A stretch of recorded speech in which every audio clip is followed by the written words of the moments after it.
One more communication mistake. So discounting is something that parents can accidentally do. I mean, not just parents, but everyone. I've had to pick myself up on doing this with different people, just with friends and things. So discounting. What is discounting? So discounting is the act of discounting positive results with negative results, or discounting negative emotions with positive emotions. Discounting can cause significant issues such as negative self-talk as the child begins to adopt discounting as their self-talk. Fear of making mistakes for fear of hearing about it later. It can make a child feel like nothing's ever good enough. And this is very much what it felt like for me as a child going through this stuff. So, and not feeling seen, heard, or understood. And then it can also lead to children hiding their emotions from the discounters. And if parents are, it can lead to this. So this is why we want to bring it to your awareness, just to make sure you avoid this whenever you can. So discounting positive results with negative results. So what is this? So well-intentioned parents often discount without realizing it. The child says, "Did you see my goal?"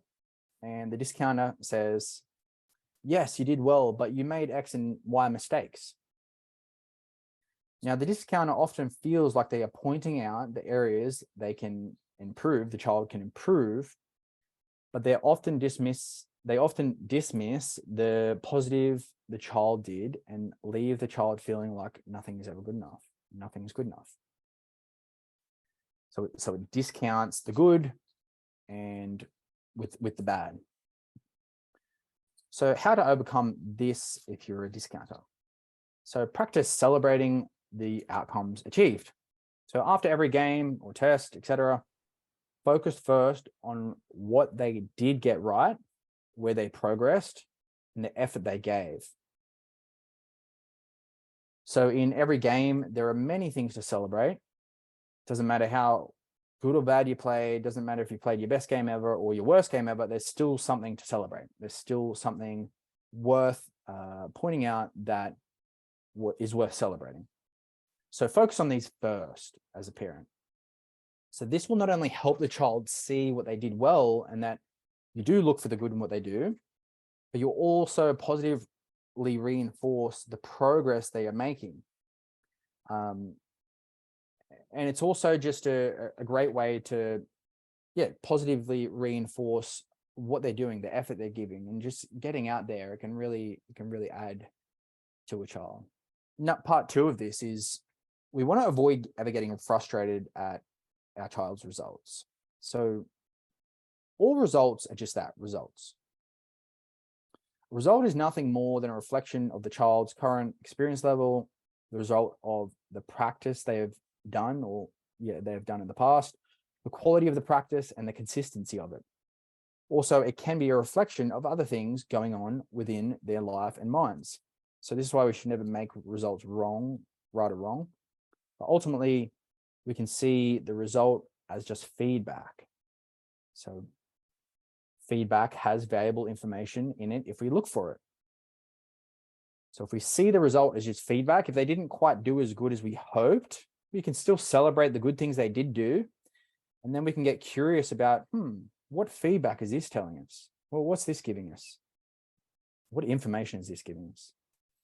So then we invite you to give invitational, specific, sensory-based feedback and have a solution-focused discussion.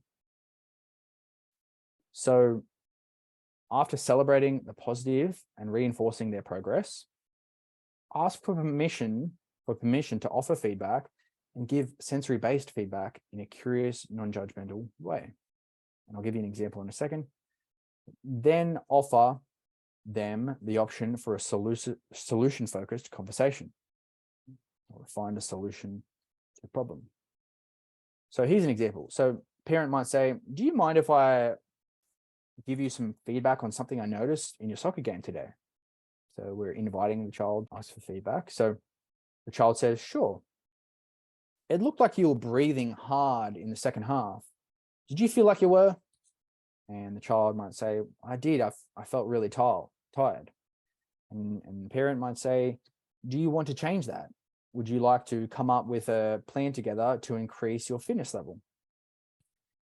Now, this is a lot different to coming up to a child and saying, you looked really tired. You were really you were really tired in the second half.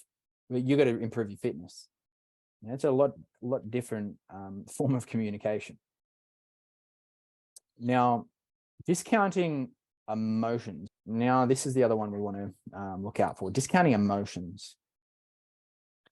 Now, well-intentioned parents often discount emotions without realizing. So the child says, I'm feeling sad.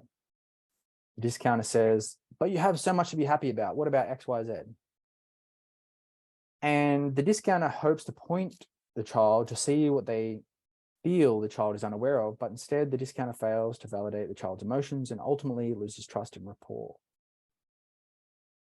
And if done enough, it can result in the child hiding their emotions because they don't feel they will be understood or taken seriously. So how do we overcome this if you are a discounter of emotions? Practice validating whatever it is they are feeling in the moment. So ask questions without trying to fix them or give advice. It's really important because people jump straight to giving advice and trying to fix really quickly. So simply ask questions like, do you want to tell me what's making you feel sad? Are you sad? And continue asking questions until you understand what the child is feeling and why.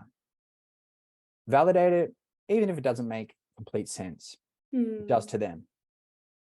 So ask them solution opportunity questions too. So I'm going to give you an example.